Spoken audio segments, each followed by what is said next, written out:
You are now listening to the Minority Trailblazer podcast. Let the story begin.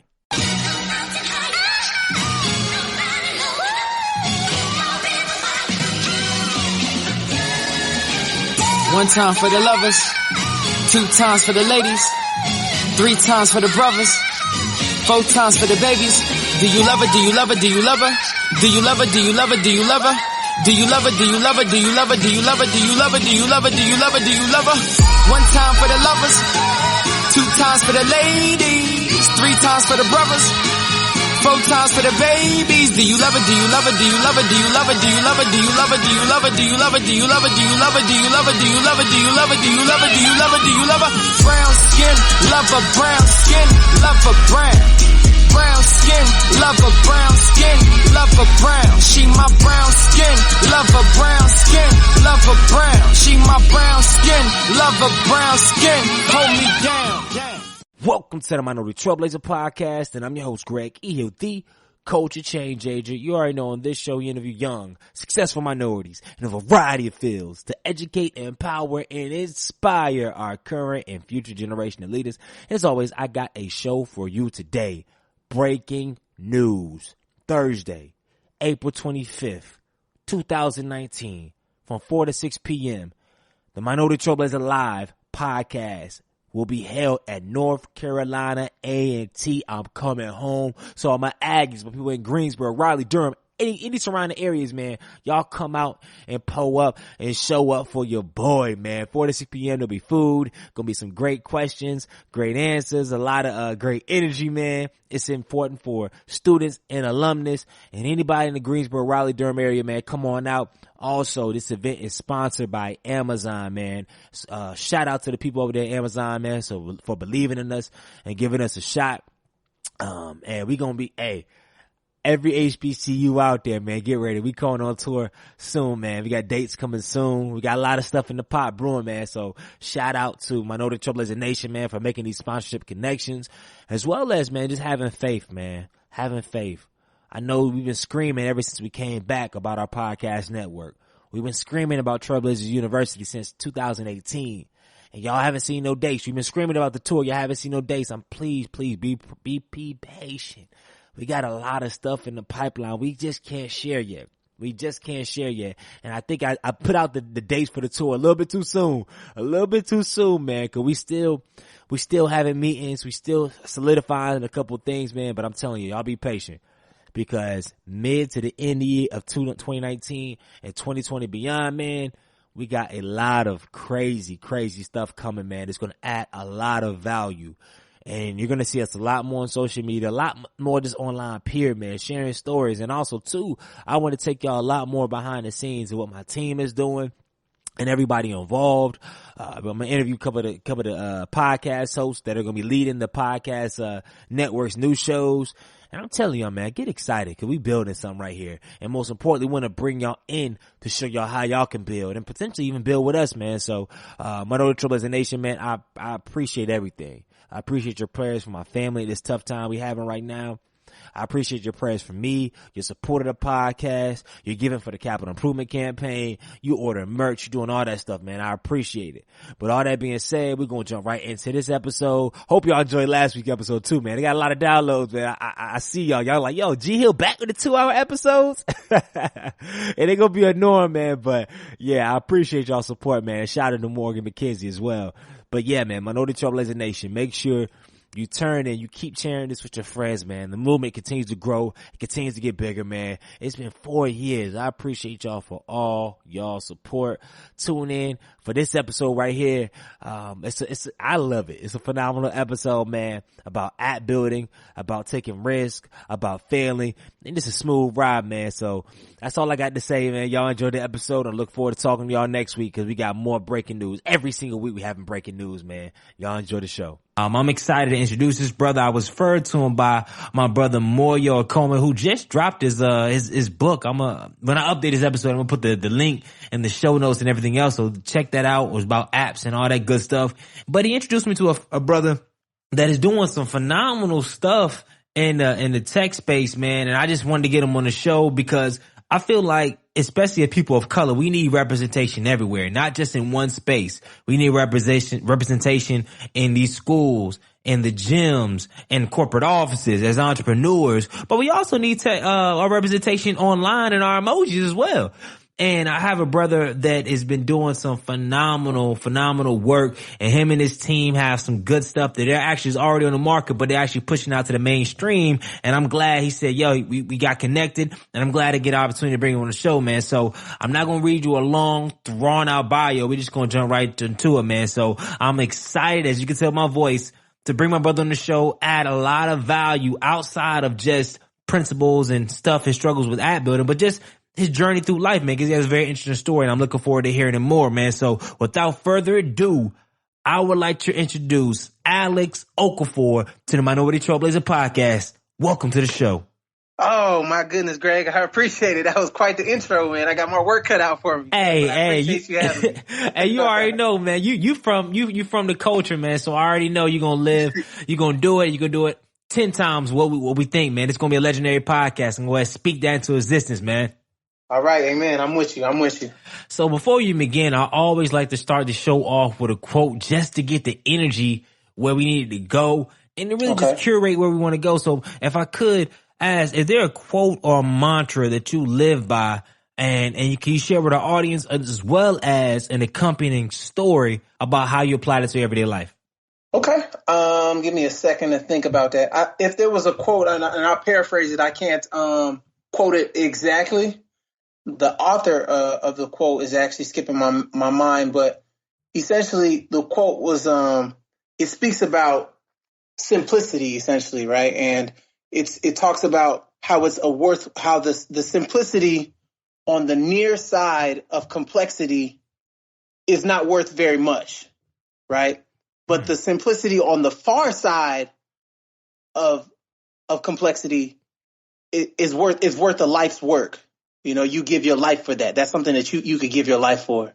And I take it one step further. I kind of use that to guide, the principles that kind of shape me and kind of steer me all along. And I say that the peace on the near side of reconciliation and truth telling is not worth much, but the peace that comes on the far side of reconciliation, of truth telling, of balance in the books is worth my life's pursuit. And so that'd be the quote that I kind of go by and steers my life and my thinking, and kind of shapes, a lot of what I'm about and the things that define my team.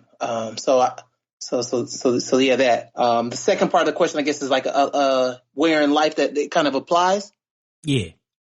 I would say, well, since we're going to talk about the app we just recently dropped. Our team, Win for the Culture.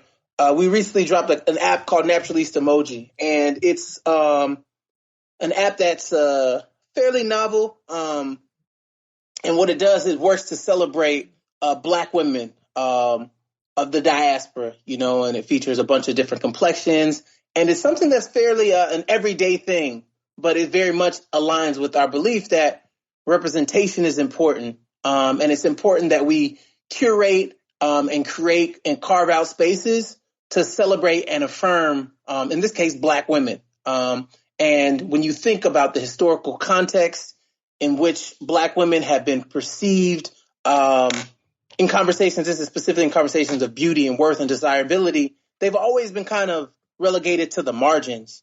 And I know this very well because there's some people very close proximity, my daughter, my lady, my mother, my sister, who've kind of revealed these things over time. And I've observed it myself. And so I thought it would be something special. And our team decided, which consists of some brilliant, very creative and talented sisters, that we should create something to celebrate them.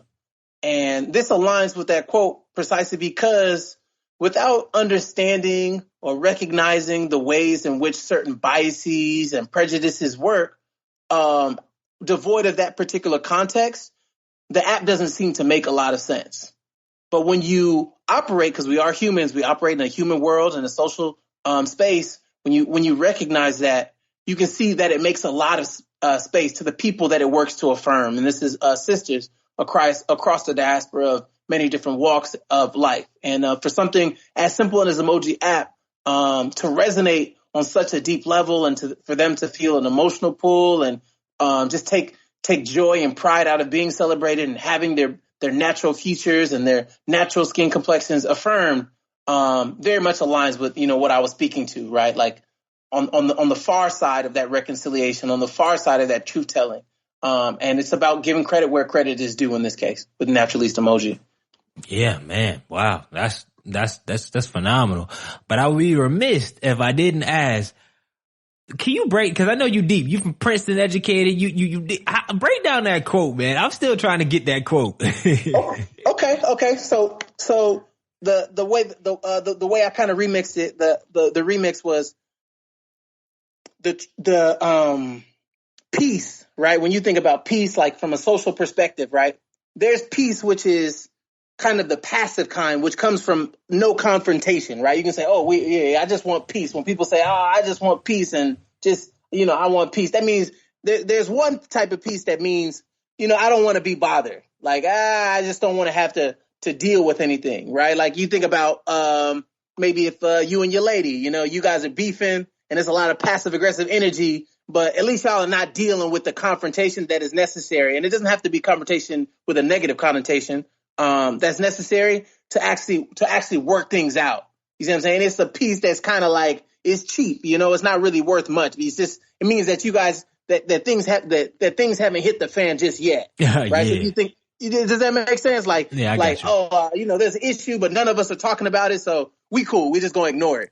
It's right? different. It's a moment of peace, but not peace. Exactly. It's not, there's no lasting power there, right? Mm-hmm. Because it's going to rear its ugly head. And then there's the piece that comes on the far side, meaning you go through the confrontation, and it doesn't have to be a negative connotation, but it just means addressing things and telling difficult truths and really working through it, and it's laborious. And then you find peace because you've gotten over or gotten through that thing or whatever it is that confronts you. And so when I talk about peace, I'm talking about justice. I'm talking about fairness. I'm talking about the affirmation of, as it pertains to this specific app, the affirmation of people from all different walks of life, and with our focus being specifically on Black women and Black men and Black human beings because of the hell, to put it quite frankly, that they've been catching historically and are catching in this present moment, which is something that kind of that steers our mission. And so that's what I mean by peace on the far side, right? Like you think about the hill. Right, like you can reach ground level on the hill by standing in front of it, or you can walk over, and through and make your way to the other side, and you'll also be on the ground floor. But there's a difference between the ground floor on the near side, which is just standing right in front, and the far side, which means you have to go through or over or however you go about getting to the other side, which takes more work, but is worth more too. Boom, man, that's a phenomenal illustration. Now, I definitely understand, like, it's a difference. Okay. Ooh, because I think about even like racism, right? Yep. Racism is you standing in front of the hill and being like, yo, this hill isn't that bad, man. Like, I don't understand what's going on. Why are you blah, blah? But reality, until you go across the hill, we're still, at the end of the day, it looks like we're on the same ground level. But you broke that thing down. I get it now. Yeah. Exactly. And then you start to reveal all these ugly truths, and there's a lot of things that are, the things that are peeled back for you that you might not want to deal with or accept. And you have to look at the facts and talk about history and really balance the book, so to speak, to really work towards justice and confront, some of the privileges that you've been able to enjoy, through no work of your own, and you take for granted, and kind of the dismissal of other people's plight, and you have to tell those truths and reach that confrontation and look and make that existential examination. Then we can start to make progress. Hey man, you can tell this brother straight out of Princeton, man. I love it, man. Hooper and truth teller. And this is not even around where the podcast is gonna go, but I would be remiss because I know you are in this business space, and I know you profile and probably read and observe a lot of video and content from business personalities around. And I want to hear your thoughts on this. There's a lot of business personalities that are Caucasian, that provide great content. I take nothing from them.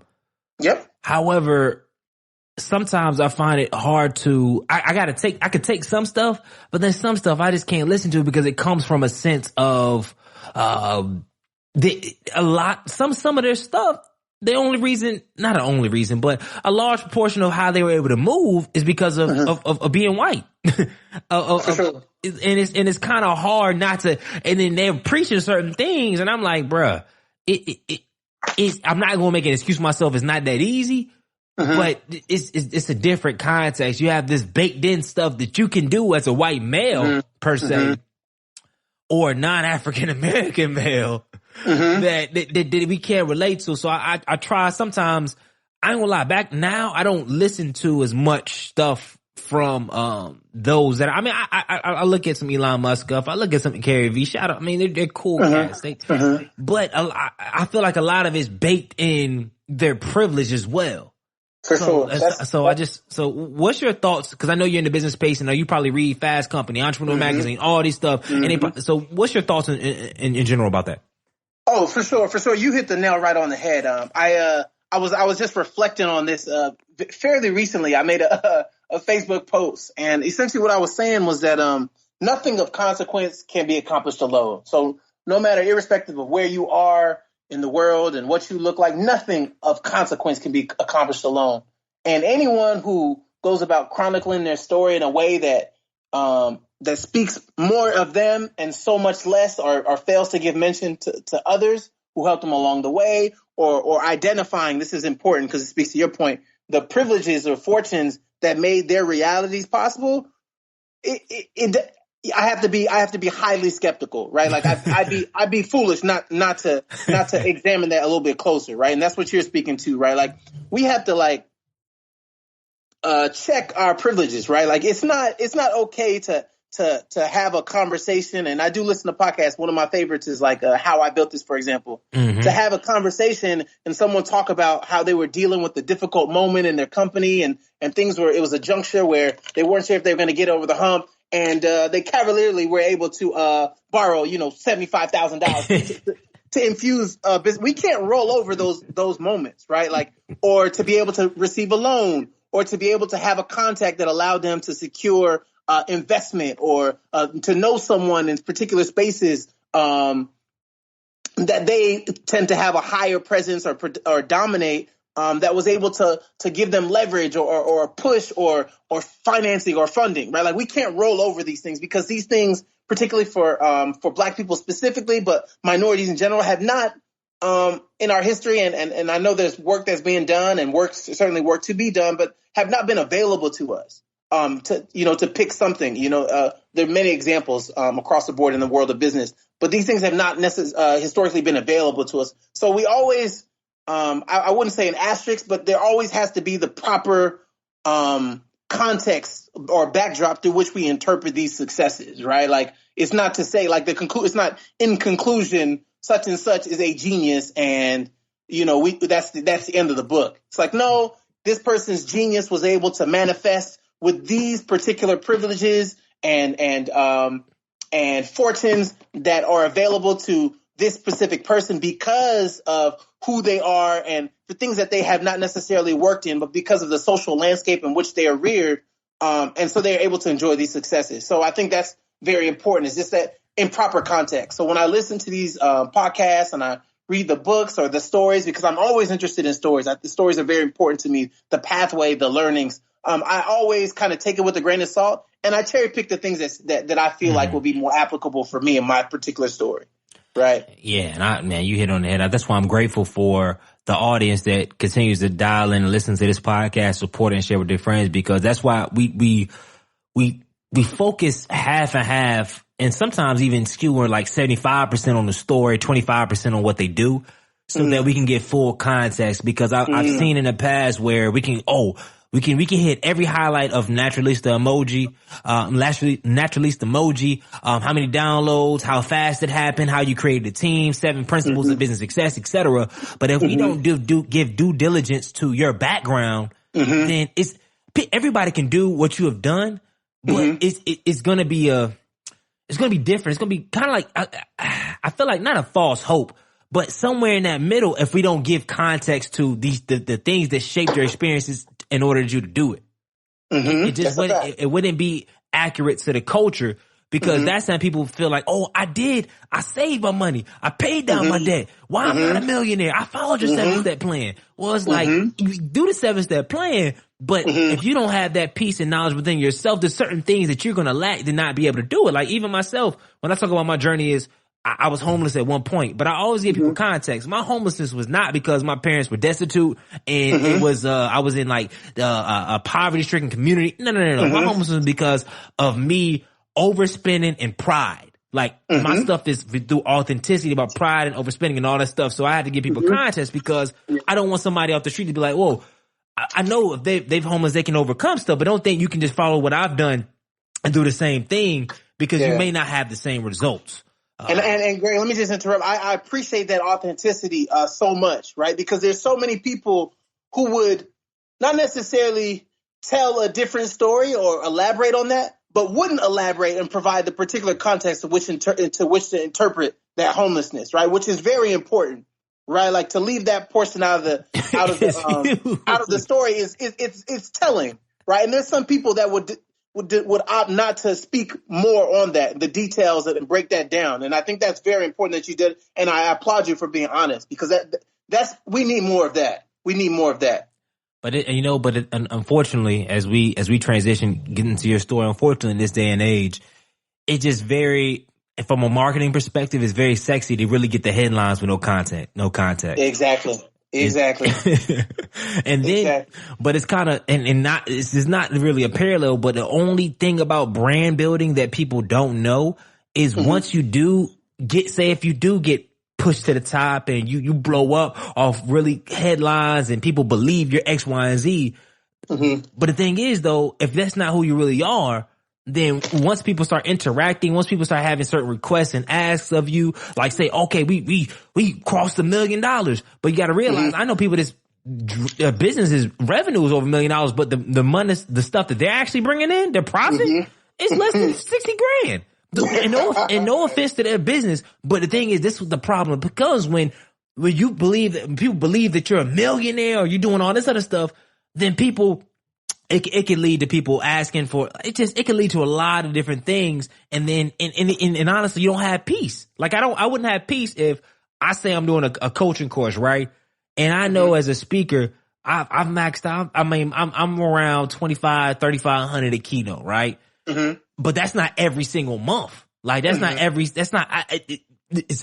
levels to it. I still haven't crossed 100 grand as speaking just yet. We're going to get there, but I haven't. So I could not give a coaching course on X, Y, and Z and then tell you I can make you a 6-figure speaker without giving that context. And I see so many times, specifically, unfortunately, with our young entrepreneurs, we make the mistake of trying to position our brand in such a crazy way that we can't live up to it. Like, no, tell people where you at. People will still want to support. Hey, I can support beginning speakers up to 3,500. If more, I may be able to help, but not in that way. And I think sometimes in this brand, that word is a great word, but it's a dangerous word for a lot of people starting a business or just getting into things. So before we get to your story, when you think about brands specifically, you are in the emoji space and you're curating an authentic brand about culture and about self-esteem and really, but still positive, it's still funny and engaging. What's your thoughts on building an authentic brand? I think it's so important, even if it means that I guess your headline is a little bit less catchy. It's important that you're able to over deliver relative to whatever it is that you sell. So what you spoke to about young entrepreneurs, and I call myself a young entrepreneur, is to resist the urge, right, of like overselling, knowing damn well that you haven't not built a significant enough infrastructure to deliver. And that's not to say you lack confidence, but just in terms of, checking out the stat sheet.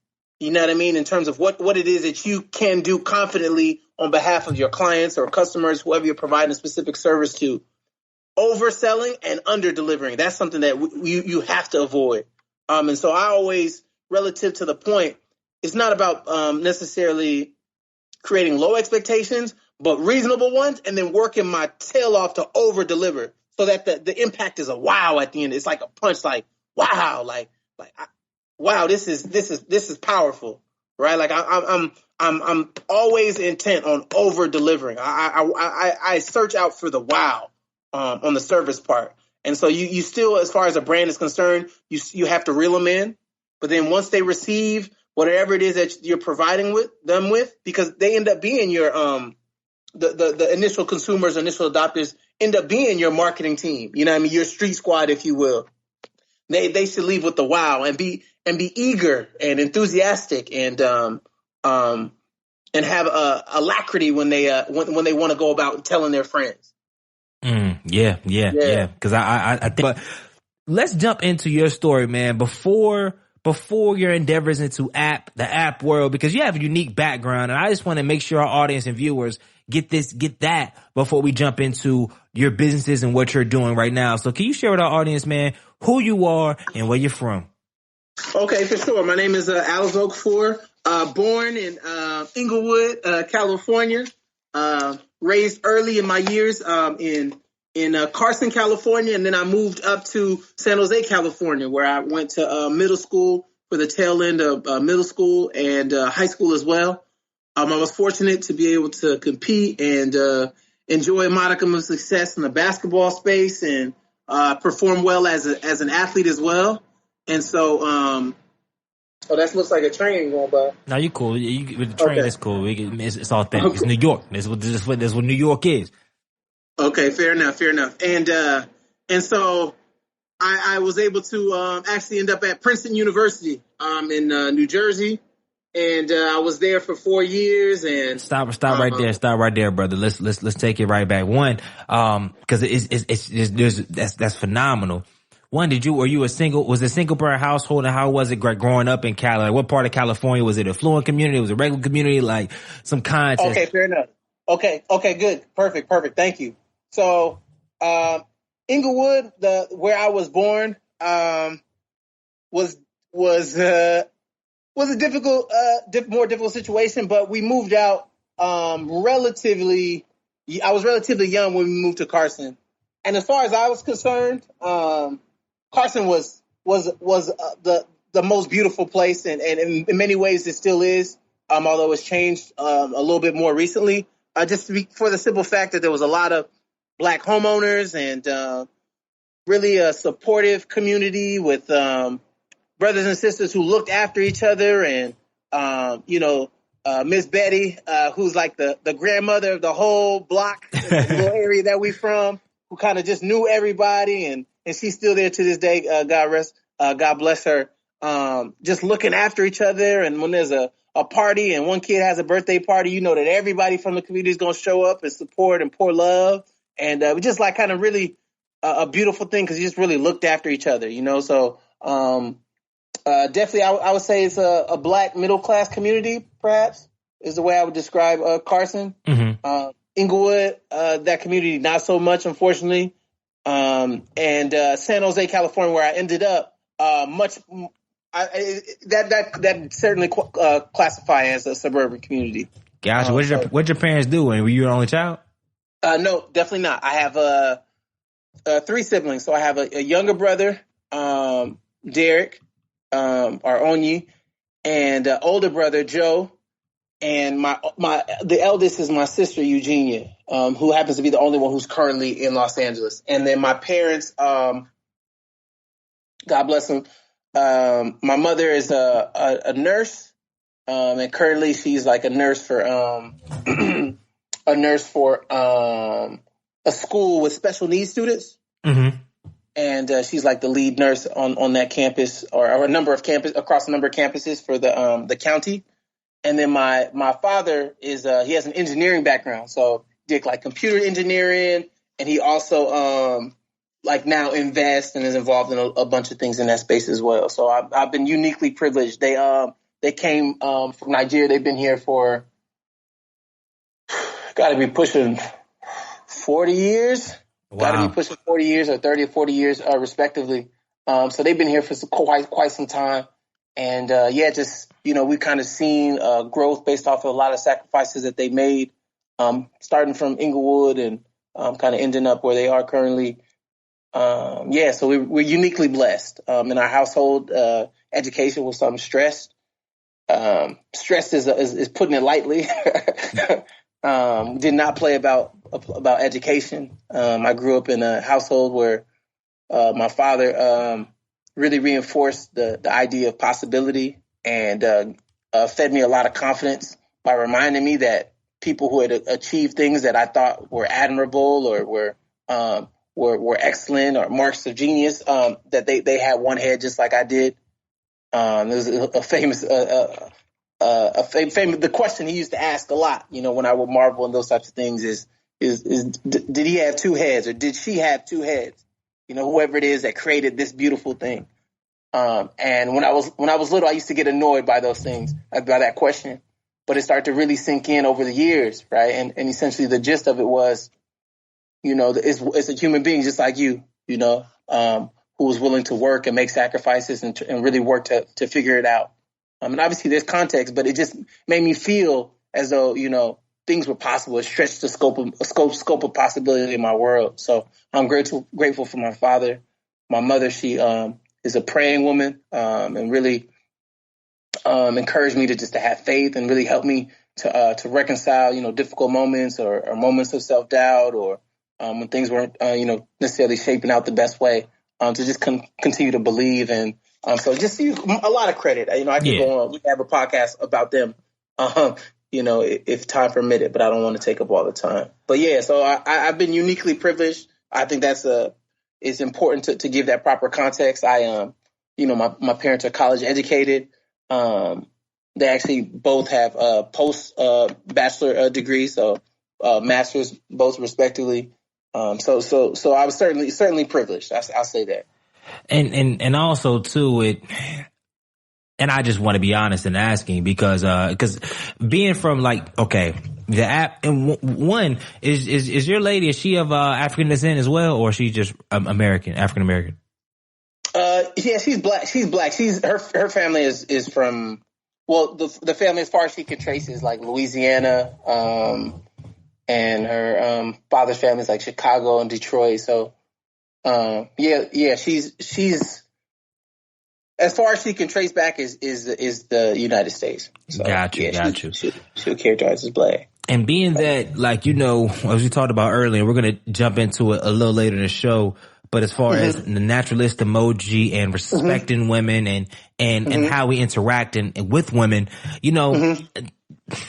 it's a stereotype of, sometimes Nigerian men that they can be a little overbearing. They can be, it's just the way that I think African American men and African American women, their roles in the household compared to how it is maybe in other countries, specifically Africa, it's a little different.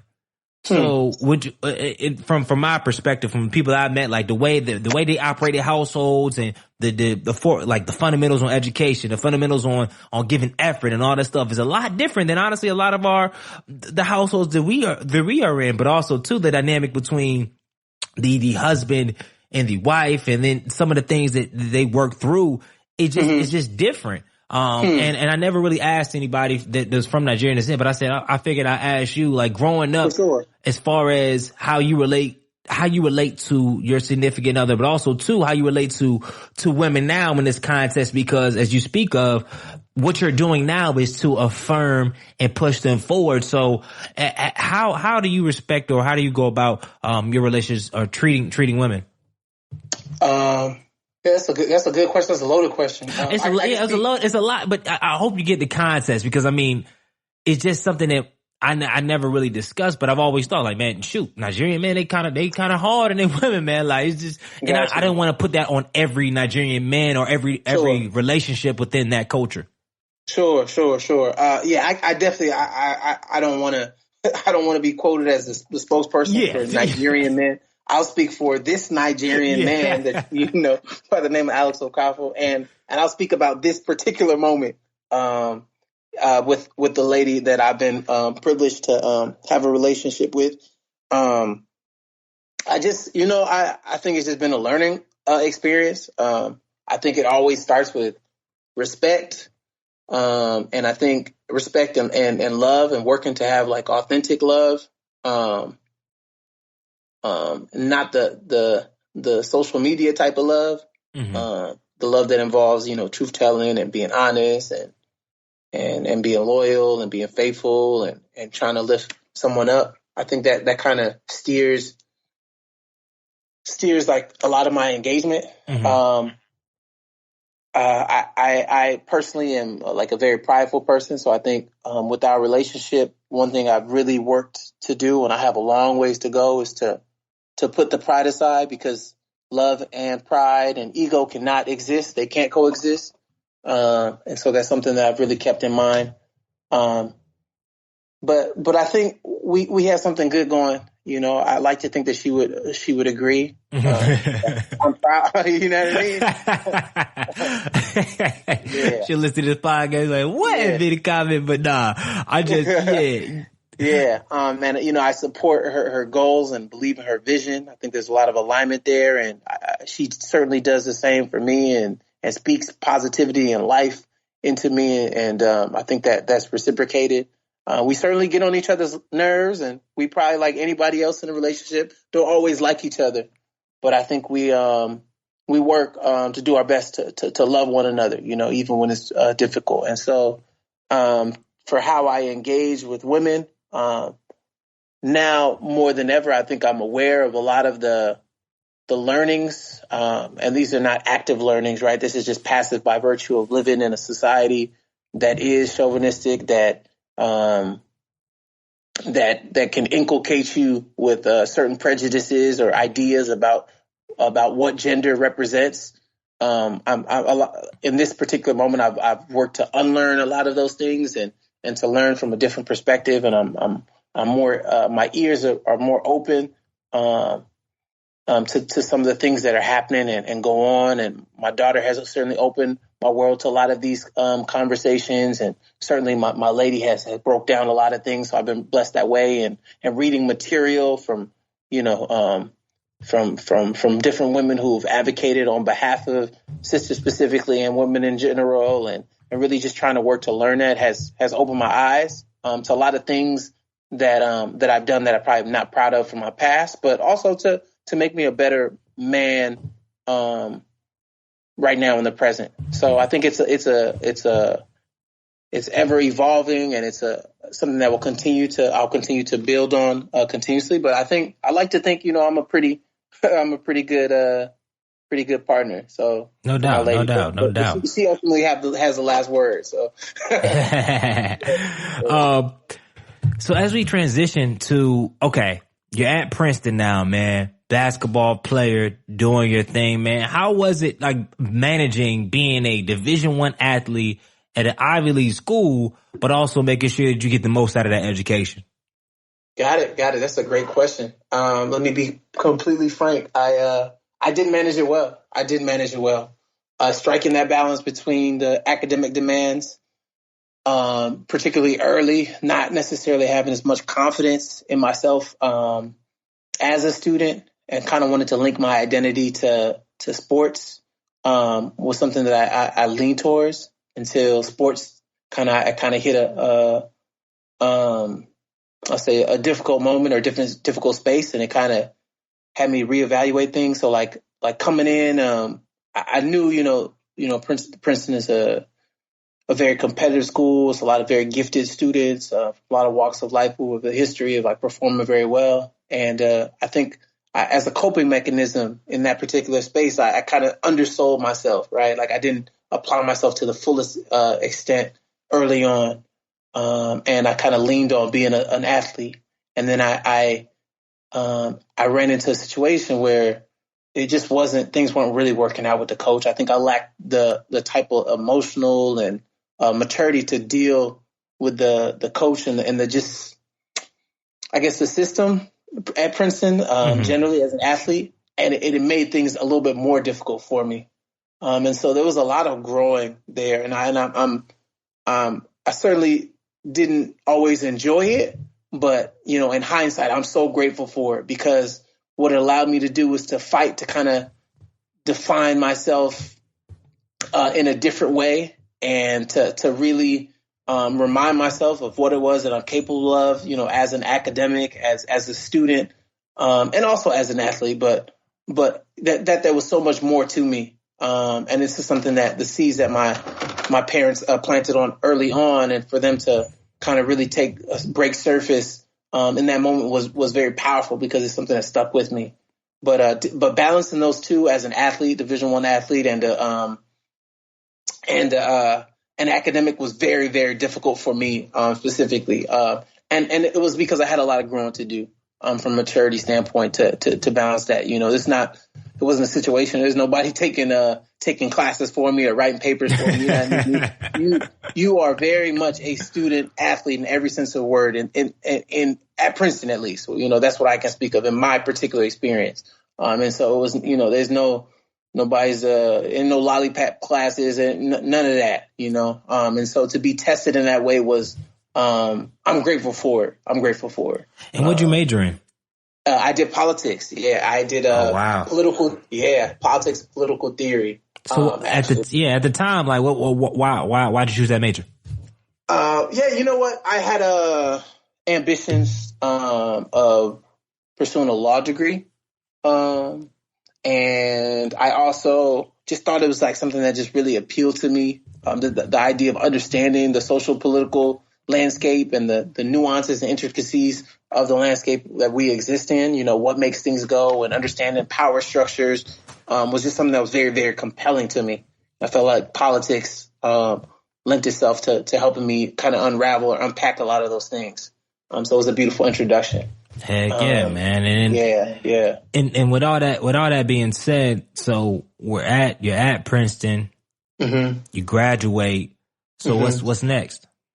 Yeah, what's crazy is although I went to Princeton and I started as a basketball player, or as a student athlete, I didn't end as a student athlete, and this is largely due to just some frustrations and a lack of maturity, to be quite frank, mm-hmm. on my part. But I did opt to, just lock in and focus towards the end just on studies and making sure I graduated. And, I was stubborn enough. My stubbornness helped me, because it showed itself to be persistence, and that I was going to get my degree from there, whether or not basketball worked out. And that's exactly what I did. But the bug and the passion that was there as an athlete still remained. The only issue is that when you have plans of competing post college, it will behoove you to have had a track record of success, as an athlete. Mm-hmm. And because of, my failings, in terms of maturity and just getting things in check, I didn't have that at my disposal. But I was still close to the game. So after I graduated, I compete, and, I was looking for jobs, and I don't know that I was giving my best effort in terms of applying, but looking for jobs and finding gigs here and there. Mm-hmm. But I would always be competing in semi-pros and pro-ams and things of that sort. And the more and more I would compete, and this is, post-college, the more people would reach out occasionally, an agent here or somebody who plays overseas saying, hey, where you playing at, or why aren't you playing? I would tell them my story, and they were like, you tripping, you know what I mean? Like, and I had to keep hearing that, like, you should be playing, you should be hooping. Like, I kept hearing that, and I would tell them, I don't have a profile or this or that. And they'd be like, man, all you need is some film, you know what I mean? And so, over, say a course of, 8 months, I started being a little bit more intentional about it, getting film together, and, shook hands here and meet an agent there, and, some guys who would want to pass my information along. Before I know, I was able to crack the pavement a little bit. And I was able to secure my first situation overseas. And it was a difficult situation, but I was just so privileged to be able to compete, that I was open to it. And the more and more that I played and kind of continued to grow, there's more opportunities that present themselves. So much so that I was able to go for just shy of 8 years as a pro. Wow, 8 years, man. Yeah, just shy. So 7 and 2/3, because there was a season where I had an injury, so it kept me out for half the year. So how, man, how, I mean, I guess they put it in a nutshell, because I know you could talk a while about that experience. What are the top 3 takeaways that you got from that experience? From the overseas basketball experience? Yeah. Let's see. That traveling is so important because it allows you to see the humanity, the common humanity in other people. That'll be number one. Number two is that it's important to listen more than you speak.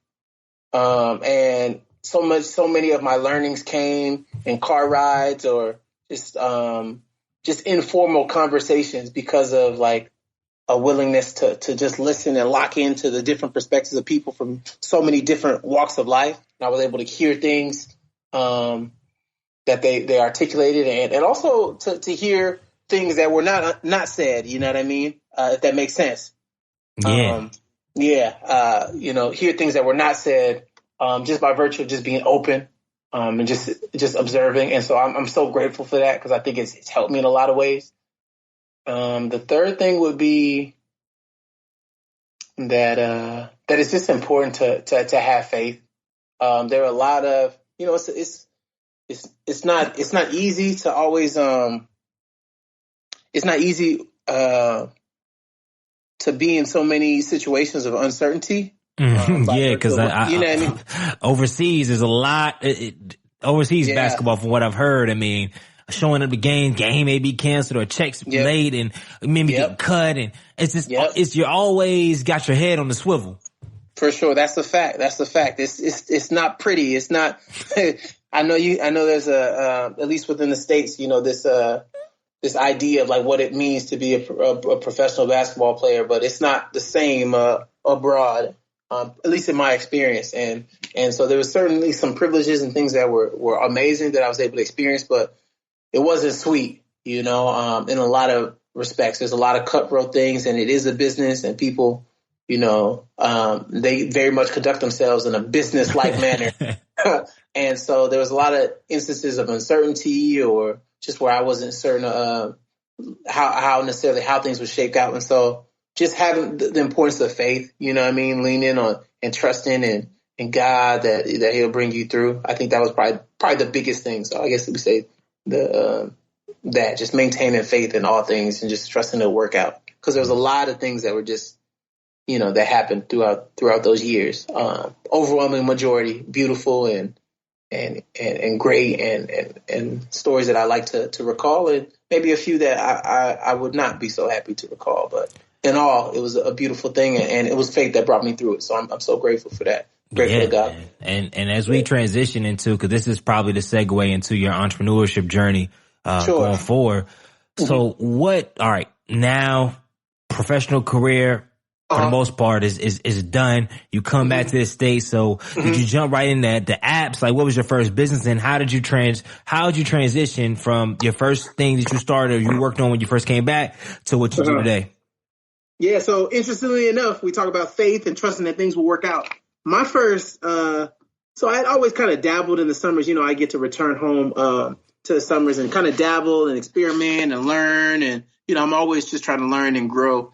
Look toward business. My brother Joseph is very entrepreneurial and business minded, so he's always coming up with really cool concepts. And he was actually into apps and just like the tech space and digital space far before I was, and starting businesses or working and consulting and you name it. He very much is and was involved in those things before. So I would always be observing, but I kind of just stuck to being a hooper. But my last few years overseas, specifically my last one, I got injured. And I actually, it was my third metacarpal in my right hand. Mm-hmm. So it was my shoot, I'm right-handed. And I was out for, it was supposed to be 6 to 8 weeks, but 6 to 8 weeks ended up being closer to 11 weeks. And in basketball world, that's forever. I was fortunate enough just by virtue of just, I guess generosity, God, I guess the impression that I made on the club and the organization to be able to stick around. They kept it, they made sure I was good and kept me around, and I was able to support the team in other ways, but wasn't able to compete any longer. And it happened to be around the same time that a close friend of mine actually was starting his business, and what he developed was Black Ops Sports, and they created a business called, or a product, the first release in the suite of products, for athletic development training. And he very much is or was green at the time in terms of the business space. And, but he's been able to generate a lot of interest and support since then, or I should say. But he was able to, he just trusted that, I'd be able to support. And so a lot of the support happened kind of on the fly. Me learning things, taking courses and paying for courses to learn about optimization and how to leverage platforms and paid ad campaigns and marketing solutions. And so I got really heavy in the thick of it with books and podcasts and courses, and really heavy in the thick of things, and just kind of learning and learning and learning. And it was by virtue of doing that, the product is called Elite Defender. It's actually a pretty impressive product, and it's being used by, people from the youth ranks all the way to NBA clubs and teams. It was really cool seeing it actually in one of the Warriors practices. You can see some of the devices in the background. Shameless plug there. Yeah, that's huge, bro. That's crazy.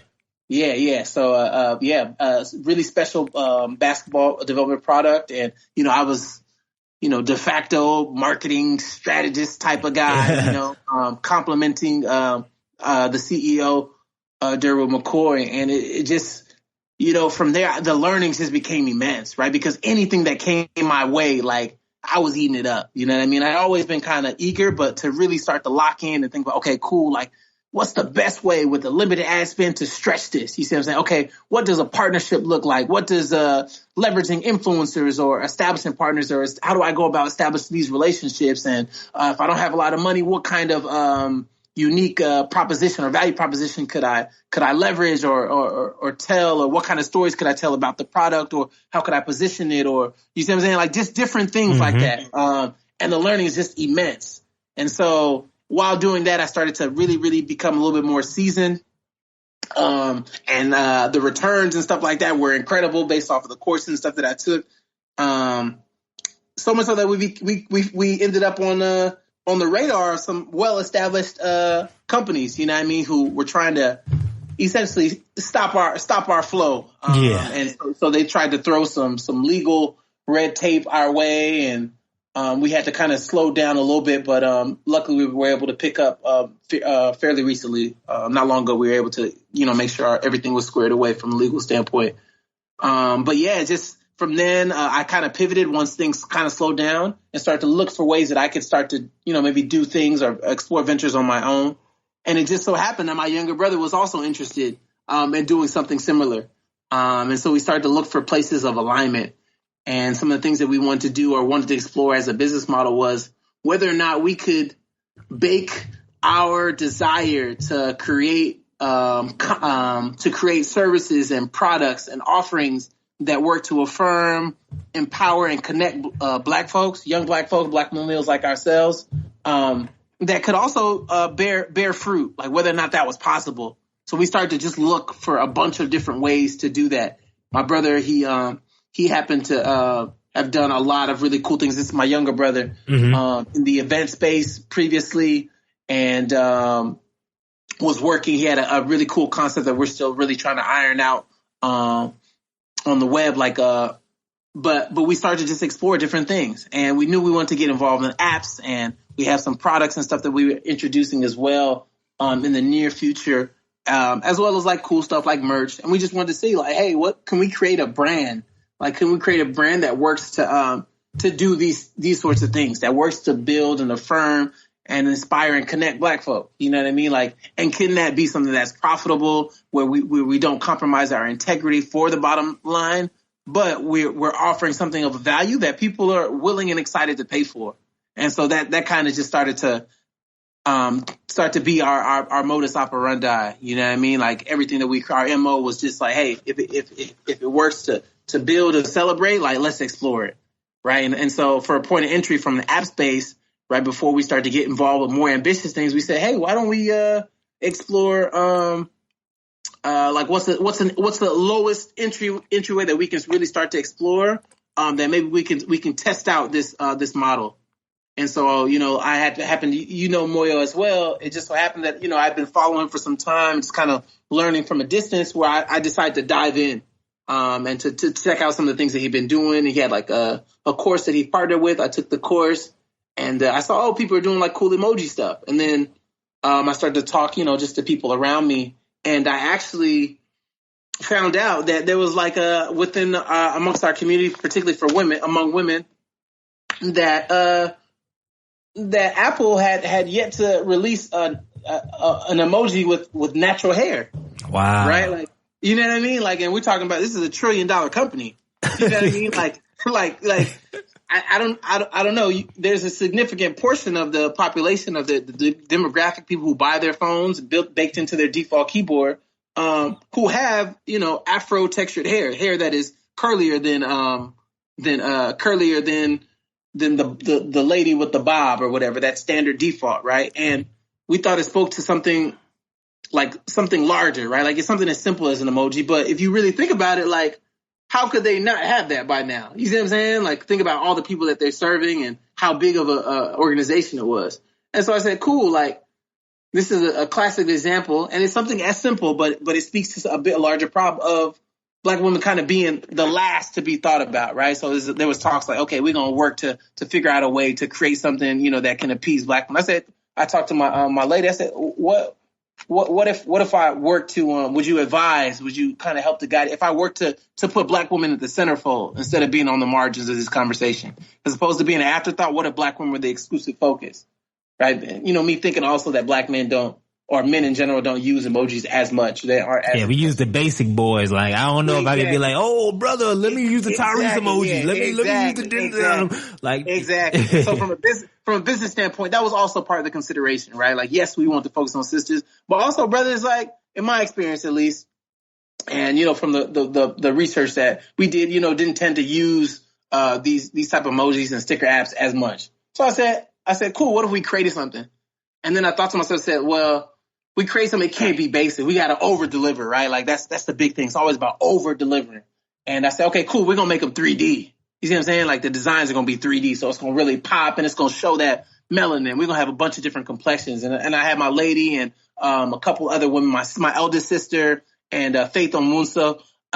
They were really intent about helping to curate like the specific offering. So like what the looks look like, the expressions that happen to have. And, we intend to add more and more, but just started to work to piece that together. I didn't have a tech background per se, but Moyo Kome was very instrumental in learning and listening to a lot of things that he's doing. And now he just had the book that he dropped. He talked about how it's possible to quite literally to build apps and to develop them and have them developed and collaborate and work and hire people to put different pieces in place and to have an offering without having necessarily a background.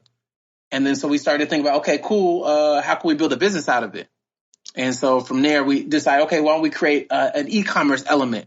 And so to complement the app, we also had e-commerce, where we have certain novelty items. So if you go to the app or the app's website or whatever, you'll see there's like unique novelty items that, women and people just in general can get behind. So it could be stuff like lapel pins and patches and T-shirts that are really cool, and something that's really cool is we call it like a puff cap, which allows for like women to essentially like have hair that protrudes through the back of the cap, right? Like it can fit in the back of the cap. So if they want to wear a ponytail or a bob, it can quite literally fit through the back.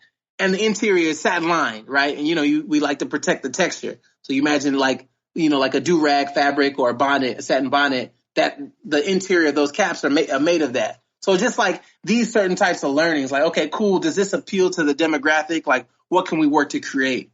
And just start to kind of really piece that together. And yeah, that's kind of how this specific Napturilista emoji project got going on. And I just kind of keep my hands in things, my ears open to different possibilities. And it's definitely been costly. I was able to save a little bit, but I feel it more. And some things have been more fruitful than others, but we can see where there's growth. And this project certainly has shown a lot of potential. So that's kind of where we're at.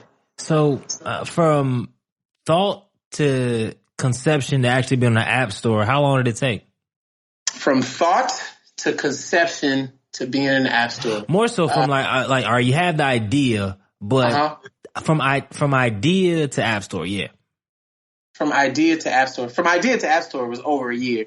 Wow. And and I don't want to like discourage anyone. Like that's not a typical thing. I tend to be an overthinker for one. Two, I just was like initially I was just unconvinced that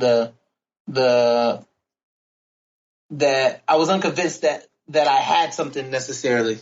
And then I didn't act as swiftly, right? Like, so one of the biggest learnings that has been is like you have to be decisive, like, you know what I mean, as an entrepreneur, right? Like, because like waiting and overthinking can kill you too, right? Like it's important to be thorough, to do your work on the front end in terms of research and understand the market. But then like once you decide to go, like have 2 feet in and be decisive. And because it was such kind of unfamiliar terrain and there's so many questions that lingered, I kind of hesitated to kind of put pieces together. And so that was part of it. A lot of it was like me being in my own way. From the time that we actually like hit the ground running fully, it probably was like a good, let's say 8 months or so to get everything, you know, to build out an e-commerce shop, to work and coordinate with manufacturers and designs in terms of product, and also the iOS and also the UI interface and Android, and making sure that, you know, things function properly. And, you know, we had the beautiful designs that we want and they capture what we wanted, and make sure that we consult with the ladies on the team, you know, because ultimately it was a service that was created for them, and they had to be an integral part of making sure that things were, you know, up to their ideal or up to par for them. That part was about 8 months. But from ideation, you know, me just talking about it or really thinking through and say, hey, you know, this might be something I want to explore, all the way to, you know, it being in the App Store, that was a year. But the work itself, you know, 8 months, give or take. Got you, man. And one thing, I got a couple questions, but one question always comes to mind. I see there's a proliferation of emoji apps that are now, like, I know a lot of celebrities a couple years ago were on that wave. Outside of the shopping cart, like, how is the revenue? Like, not revenue, but how do you generate revenue? Is it typically off, like, say, outside of selling merch, do you have to have like millions of downloads to start generating revenue, or like what's the upside from a high level perspective? You don't got to get into your details, but high level perspective, sure. The upside of in that emoji space in particular. Sure. I'll let you know what our thinking is, and so for us specifically, one thing we do is at the baseline, the app is free, right? And when we say free, essentially to unlock or access the emojis, all it takes is an email address, right? So the free version demands that you go through the app to actually specifically go through the app to access the characters, right? And what you have there when you go through the app, it are certain placements where ads can be hosted, right? And so for us at the current moment, we don't host like third-party ads or anything like that. It's just our store, you know, like you might see the banner, and you'll see a bunch of character options, right? And so that kind of lends itself to people maybe exploring. You know, we've done pretty well, but we need to be more intentional about securing, you know, more purchases from consumers in our store. So we have that to generate interest. So emails, and then the store. But then also what we found is like a significant portion of people who download also end up wanting to have more access to the app. And the way you get more access to apps is by getting the premium version, right? Which is the paid version of the app. And so we've been able to secure a number of downloads, we call them premium purchases, which has also been been very, very, very impressive for us thus far. But there are two ways to do it. Generally speaking, there are ads, like ad placements and getting hits, securing hits. You can do something like what we do. We have an e-commerce, but just like sales, like some type of product or offering that we offer, and then also like a premium service, which is like the paid ad. And we kind of have a little bit of everything kind of in there. We want to try to do a vertical integration play. We kind of kind of insulated our consumer, right? Like, hey, check, if you're not going to get the premium, at least check out, the site, so there's a button like, hey, the shop, and it'll alert you like if there are certain deals or new products that are introduced. And, we get a sizable amount of people who check that out. And then to be able to email. So we're going to really start to roll out, be more intentional about our email marketing campaign to be able to secure a number of consumers. But ultimately what we were trying to do kind of simultaneously was, one, introduce this into like the digital space as something that Black women can be proud to use. It's kind of for them. You see what I'm saying? It's by us, Black men and Black women who all created it on our team. And for them, you see what I'm saying, to build some type of inertia around that idea. And so far it's shown itself to be like something that people really take a liking to. And so now it's about retention. What is it that's going to keep them in there? And what we anticipate is that offering more. So we have ambitions to offer. I don't know if it's called gifts or GIFs. I don't know how you pronounce them. Yeah, gifts. Yeah, is it gifts? Okay, cool. To have gifts at some point, and also more expression. You see what I'm saying? So it can be something that they really take a liking to and kind of celebrate, and that'll keep them kind of involved in using them and sharing it, and kind of help it to continue to grow from a momentum standpoint. But then also to develop. We'll certainly explore as we start to grow in size, having third-party ads, particularly for unpaid users, to generate money. But for the time being, those are the three ways that we're building revenue. Got you, man. That makes a lot of sense, man. And yeah. So I know there's probably people that's listening and that have just, from your perspective, from your vantage point, what would you tell somebody out there right now that is thinking about making an app? And side note, your app is available on Android as well, right?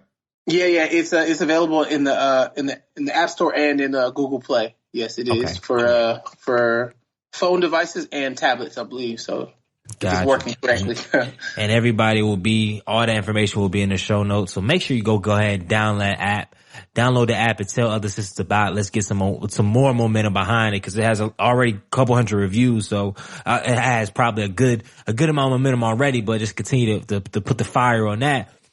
But what advice would you give for those out there that are thinking about and apps and of course outside of just emoji app, but just different going into the tech space with limited tech background, like knowing what you know now, what would you tell yourself?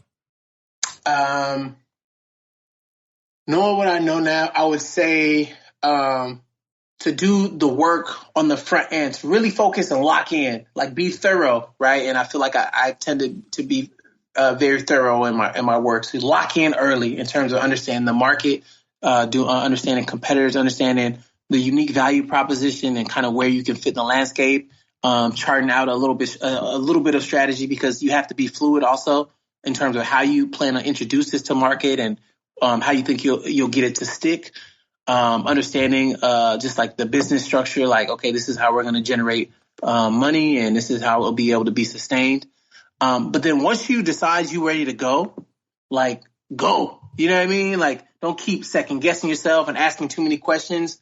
Like, go. Like, put something of quality and be proud that you can be proud of out. But then the learning happens once people respond. You see what I'm saying? Like, you can't learn or understand like what the issues are going to be until a consumer is able to chew on it and to see it. You see what I'm saying? So that doesn't mean you throw out garbage, right? Because if you throw out garbage, that's not learning. That's just a poor quality product, right? Like, you try to put a solid quality product out and let people give you feedback. And in real time, you make adjustments. So you be fast, you be light, you be flexible, and you be open. Like, don't have your pride telling you something. Like, no, the consumer is king. But my biggest thing would be, hey, be thorough on the front end. And once you make your decision, you have what you need, move, go, right? Like, don't try to learn everything. There's nobody that can chart your course to the T, right? Like, most of it happens to be general learnings, right? So you learn by experimenting, and a lot of it's trial and error. So do your due diligence for sure. Once you feel like you charted something out, hit the ground running, right? Like, once the few people that whose opinion you value, maybe who've been in space or enjoyed them, measure of success, get some feedback, if you will. But ultimately, you got to run. You know what I mean? You got to run and you got to trust. and then you'll learn on the fly whether or not you have something or not. That's my biggest thing. In terms of putting things together, if you don't have, for example, a tech background, which is the case for me, I would say there's so many different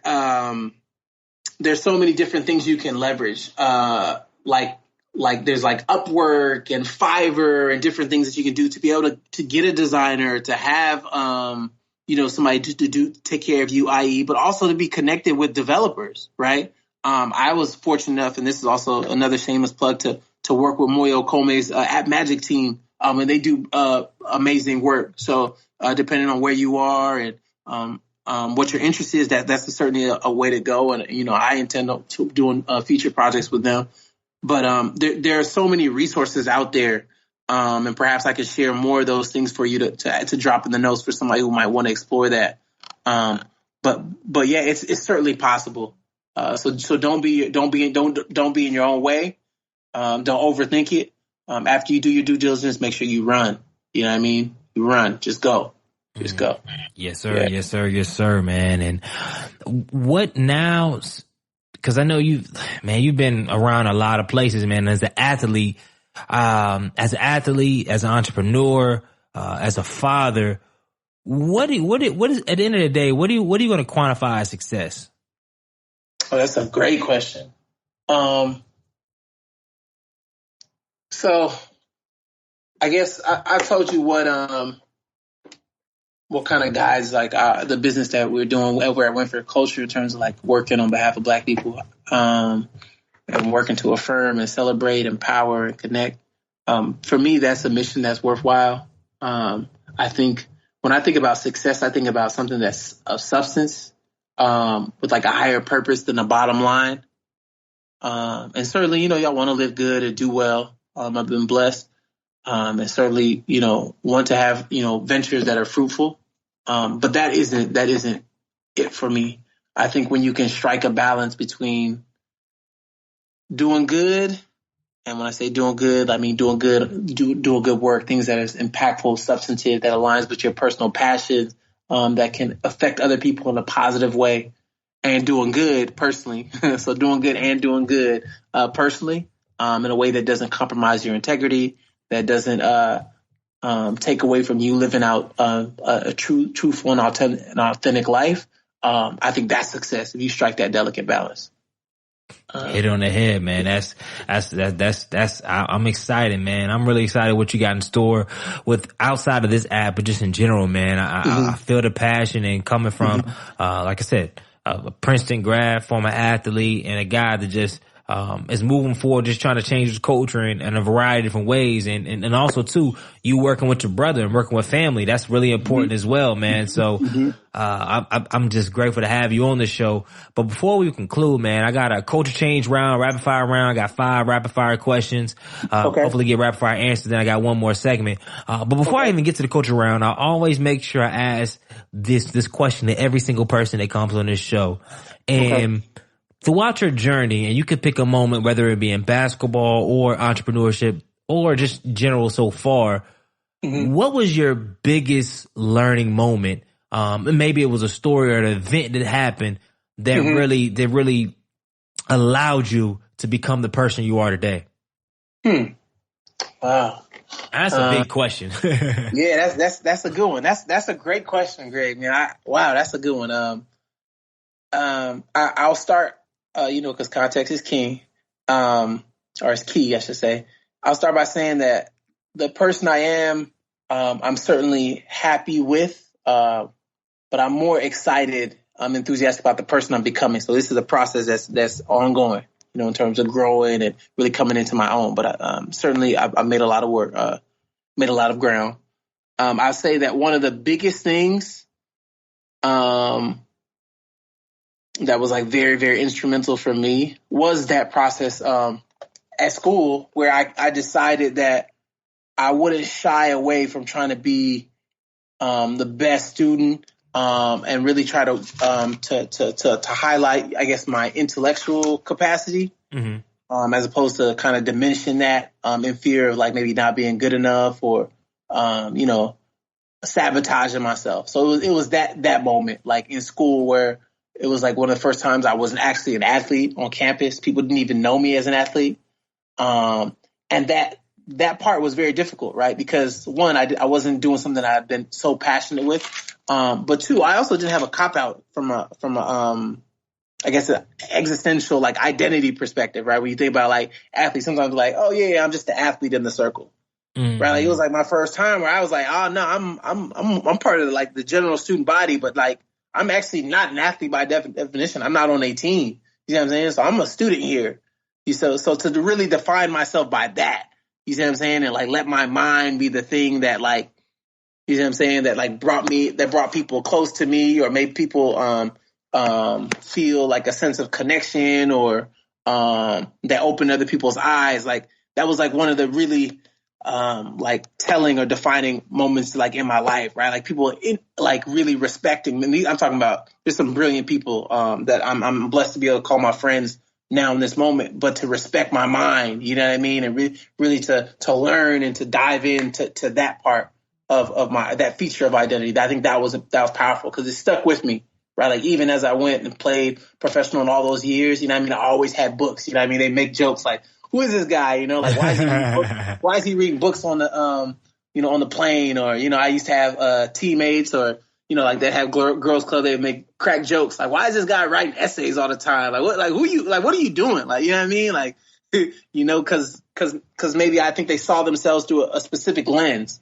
But I always knew like there was so much more out there for me. And I knew not to define myself by any one particular passion.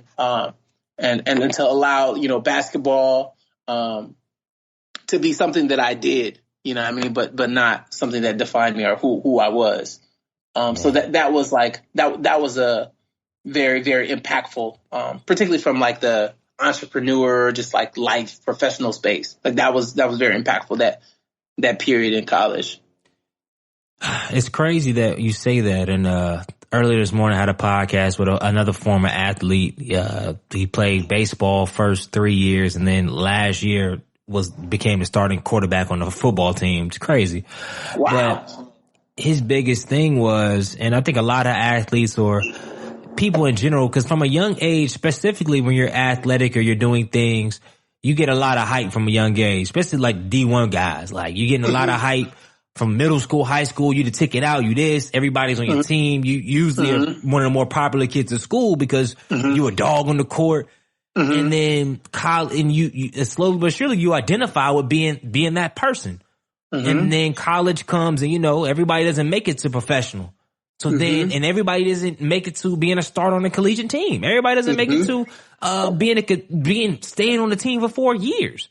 It's a fact. It's a fact. Then it's like you said, having to really become more comfortable with yourself. So I definitely tip my hat to yourself, and I want to put out some encouragement to former athletes or I know I got a lot of young cats on the listen to the podcast, athletes out there, is to really ensure that you are being around people that are encouraging who you are more so than anything else, because you could end up in a very, very dangerous place if you don't, because real talk, the best professional athletes only last 15, 16 years. Like, yeah, that's that best. That's that best. At best, like Vince Carter is about to do 20 years and he only about to be like 41. That's a fact. He got like 40 years left. So it becomes, you could put yourself in a weird place, and it's unfortunate society is like that. Like imagine all these college football players that play in front of hundreds of thousands of people at the stadium, and you go undrafted and you never play a game. That's a fact. That's a fact. You never gonna get the high again. Yeah, go ahead. Yeah, can I just say one more thing? I didn't realize that that's part of your audience. I should have known that, but just for athletes, you know, young athletes in particular who might be tuning in, I just encourage you. There's nothing wrong with being passionate about the athletics part and really working and to hone your craft, but just recognizing that you are so much more. That's one thing I applaud. You've been seeing the things that LeBron has been doing, talking about being so much more than an athlete and talking about being an entrepreneur and a spokesperson and a social justice or an advocate, an activist.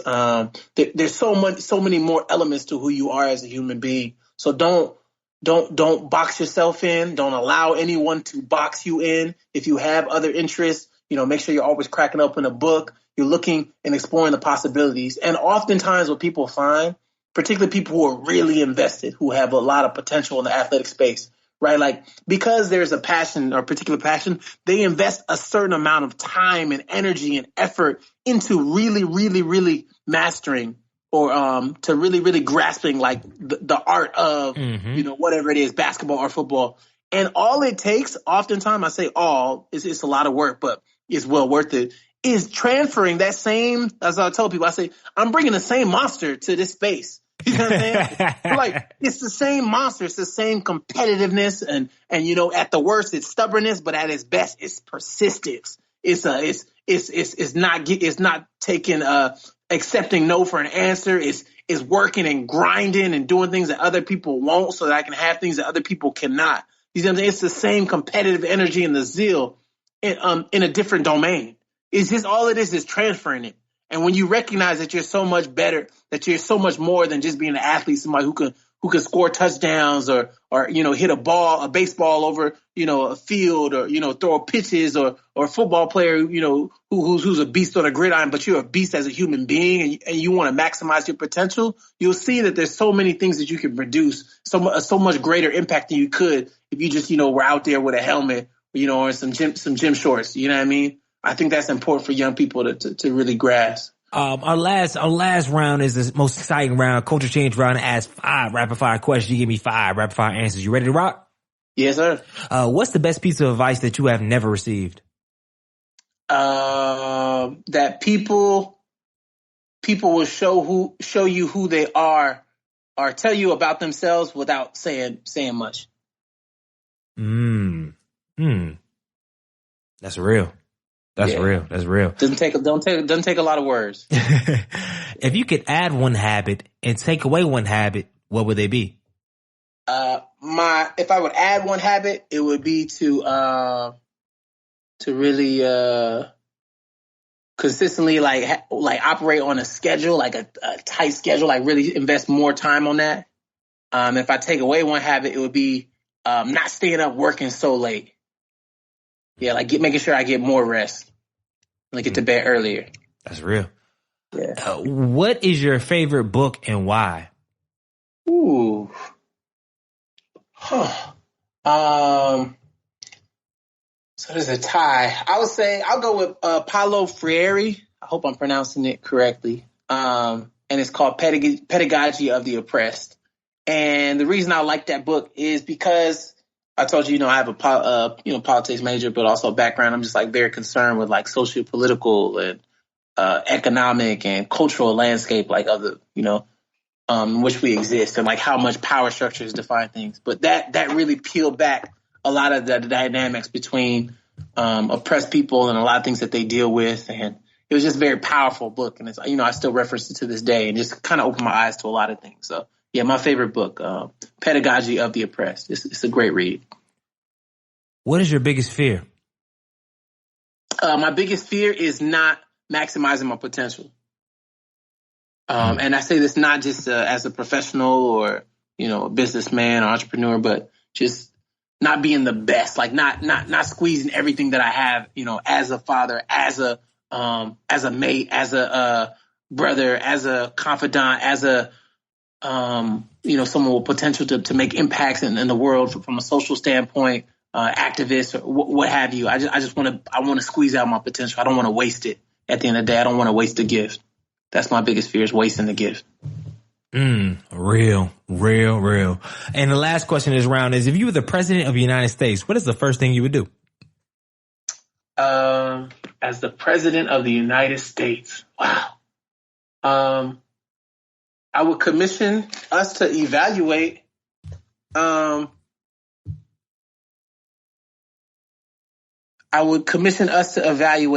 hypocrisies that exist from a justice standpoint. Like, I commission like a team to make evaluations at scale about like social justice issues. So this could be as it pertains to education, where we know that that a lot of the differences in like life chances are shaped. I would look at the justice system. I would look at certain access to certain rights like healthcare and employment and access to employment and skills like that. I would really have us, do a fair appraisal so we can start the process of truth telling and reconciliation. I think you got to tell the truth about this how deeply entrenched like injustice is in our society. So that's what I would do. Start to get the facts so we can lay them out and then work to address them. I think we tend to tell a lot of lies. Yeah, man. Yeah. So as we wrap up this show, every single person that comes on this podcast that I've interviewed, it's a culture change agent. And this question right here just revolves around that. If you could change one thing about society, most specifically our African American culture, what would it be and why?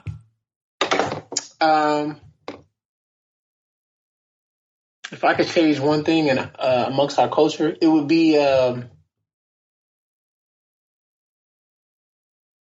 be for us to really support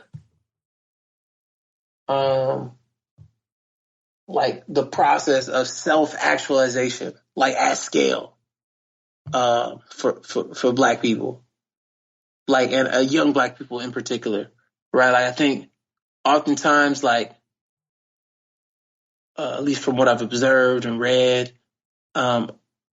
we can lose our way because there's not enough investment in showing young people what is possible. You see what I'm saying? Like that there's a place for them and that they're important in this whole thing. Like that them being the best that they can be matters, like in the world.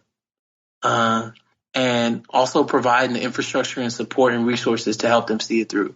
So it would be having more intentionality about supporting and uplifting one another to be the best that we can be and self-actualize. That would be the biggest thing. I think there's not enough focus there.